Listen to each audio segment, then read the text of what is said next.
弟兄姊妹平安，今天是2021年的12月2号。今天的经文是路加福音第1章68到79节，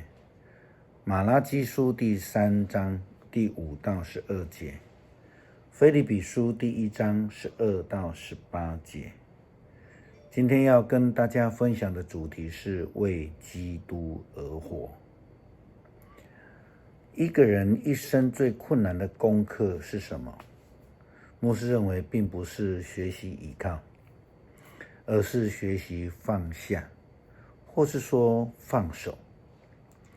传统上，在小孩子出生后满周岁，华人的传统会举行一个习俗，这个习俗称为抓周。在习俗上认为，这样的抓周的结果会预定一个小孩子将来的取向。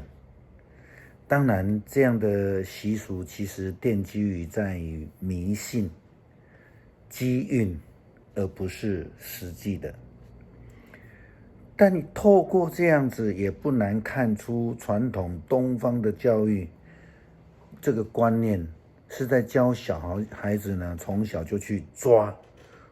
运气，抓他所能抓的一切或者是我们说比较好听一点，是抓住未来很少在东方的教育里面，很少去教导他们要放手，不要光是为自己而活而已。我们到了美国的第4年开始，我们开始有机会参与美国福音新议会的白人教会的聚会以及他们的活动。那孩子们也有机会加入他们的青少契。他们每一年都会为高中生团契举办一个服务的体验。这个服务体验就是到无家可归的这个中心，这些人照顾他们帮他们忙这样的体验。有一个这个收容所在加州的局县，是天主教所创设的，叫做 Isaiah House 以赛亚之家它是专门流浪者的服务中心。他们会去这样的服务他们，孩子们会被教导如何去服侍这些朋友。在这个教导当中呢，他们提醒要注意的一些事项，并且也教导他们要懂得怎么样保护自己，在服侍这些人的当中那他们做许多的事情，其中最令我感动的是，他们教导孩子去服务这些人，比如说服务他们吃晚餐这件事情晚餐的服侍。那他们先帮这一些朋友去服侍他们，等他们吃饱之后这些服务的小孩子们才开始自己用晚餐，而且他们吃的跟他们服务对象吃的完全一样。这样的教导在东方跟东方的教导是完全不同的西方人从小开始教导孩子要懂得付出，先放下追求自己的需求，他们必须接受训练，甚至放弃假日，并且最重要的是要放下身段。那年纪较大之后呢，教会开始鼓励孩子们参加教会的4个国外的宣教团队在这个1年当中呢，他们有一个团去海地做医疗的宣教，厄瓜多尔、夏威夷还有阿拉斯加的3个团队都是在原乡里面去，也是做服务的一个宣教。很肯定的是，这4个团队绝非是旅行团的行程。举例来说，厄瓜多尔他们服侍的地区是在亚马逊河的上游，这个原住民的部落里面。这个部落呢，连干净的饮用水源都没有。所以这些孩子不但是要接受多次的这种行前的训练，甚至所谓的心理建设，他们要放弃暑假10多天的假期，也要为自己大约2000或是2000多美元的这个旅费，他们自己要去想办法募款。这种学习放下为人服务的功课，若不是从小教起，其实是很难去引导他们做这样的事情。经过这样的历练的孩子，他们将来在自己的生活上面，在教会的生活上面，甚至将来在社会，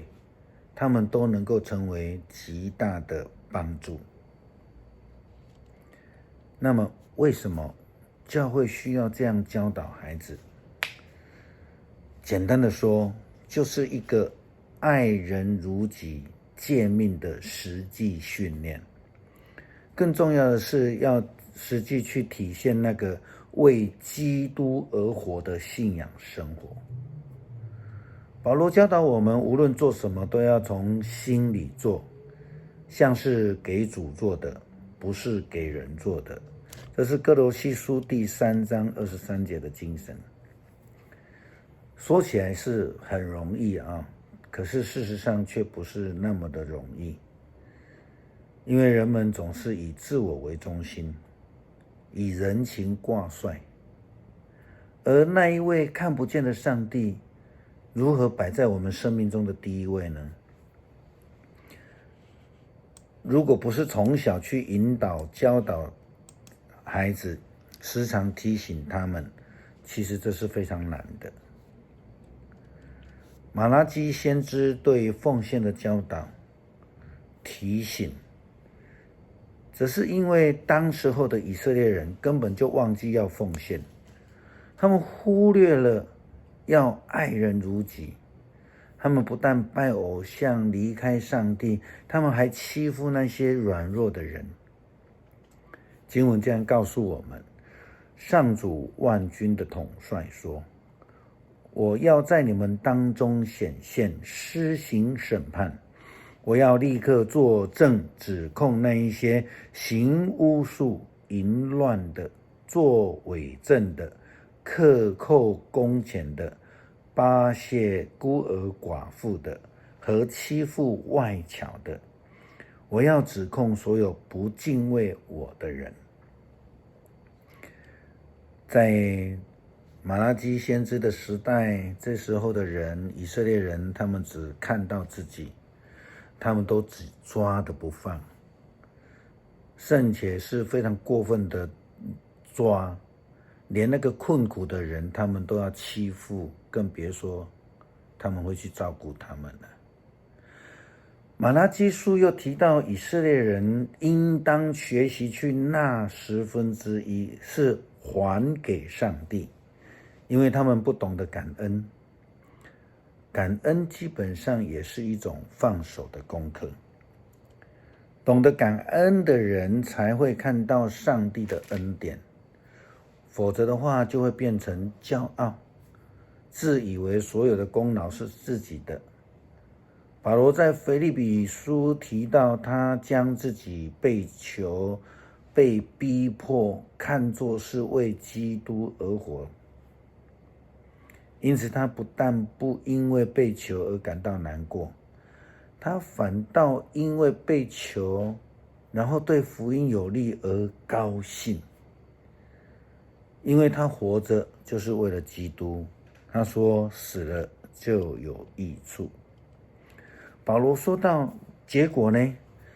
王宫的警卫队全体和在这里所有其他的人都知道我是因着基督的缘故被囚禁的。我坐牢却使多半的信徒对主更有信心，更加勇敢，毫无畏惧地传讲上帝的信息。当然有些人传扬基督是出于嫉妒和好斗的心理，但也有些是出于诚意的，或者出于爱心而这样做。因为他们知道上帝交给我为福音辩护的使命。前者传基督的动机不纯，是出于野心，想趁着我坐牢的时候给我制造更多的麻烦。可是这有什么关系呢？不管他们的动机对不对，只要基督被传开了，我就高兴，我还要继续高兴。但愿我们都有保罗这样为基督而活的心志。接下来我们今天要读的不是诗篇，在圣诞的节期，我们要读路加福音第1章68到79节。让我们歌颂主以色列的上帝，他眷顾他的子民，释放了他们。他从他的仆人大卫家中，为我们兴起了一位全能的救主。古时候他借着先知们说话，他要拯救我们脱离敌人，摆脱一切恨恶我们人的权势。他要向我们祖宗大施仁慈，并记住他神圣的约。他应许我们的先祖亚伯拉罕，立誓要拯救我们摆脱仇敌，使我们一生一世坦然无惧地在他面前，以圣洁和正直来侍奉他。我的孩子啊，你要被称为至高上帝的先知，你要做主的前驱，为他预备道路，要告诉他的子民，由于他们的罪蒙赦免，他们将获得拯救。我们的上帝慈爱柔和，他使救恩的曙光照耀我们，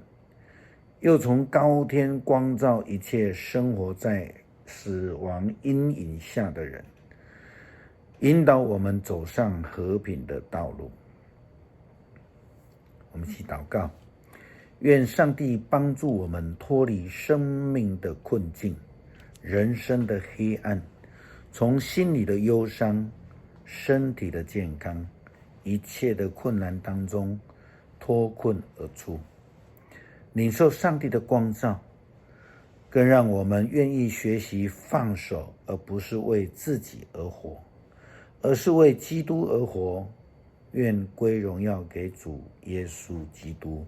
荣耀主名。阿们。